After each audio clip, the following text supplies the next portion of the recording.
నువ్వేమైనా శుద్ధపూసవా? ఇప్పుడేంటి నువ్వు ఎవరితో తిరగట్లేదా అండి సమంతని రాజ్ని ఉద్దేశించి మాట్లాడిన నాగచైతన్య. రీసెంట్గా సమంత అమెరికా వెకేషన్కి వెళ్ళడం జరిగింది. అయితే ఆ వెకేషన్లో దిగిన ఫొటోస్ని సోషల్ మీడియా ఖాతాలో షేర్ చేసుకుంటూ వచ్చారు సమంత. అయితే ఈ ఫోటోల్లో సమంత ఫ్రెండ్స్తో పాటు రాజ్ నిండుమూరితో దిగిన ఫోటోలు కూడా ఉన్నాయి. ఇక వారిద్దరు ఫొటోస్ని జత చేయడం గమనార్థంగా మారింది.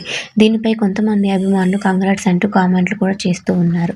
గతంలో రాజ్ నిండమూరి రూపొందించిన the family man to Citadel honey Bunny web సిరీస్లో సమంత నటించిన సంగతి తెలిసిందే. అదే సమయంలో రాజ్తో ఆమె స్నేహం పెరిగిందని టాక్ వినిపిస్తూ ఉంది రీసెంట్గా. అయితే శుభం అనే చిత్రానికి రాజ్ క్రియేటివ్ ప్రొడ్యూసర్గా పనిచేశారు. ఇక ఇటీవల తన గురించి వస్తున్న రూమర్స్పై కూడా స్పందిస్తూ వచ్చారు సమంత. ఇక మనం ఎన్నో చూస్తూ ఉంటాం, వింటూ ఉంటాం. ఇక అన్నిటికీ ఒక సమాధానం దొరికే వరకు మనం కామ్గా ఉండాలి అంటూ రాసుకుంటూ రావడం జరిగింది.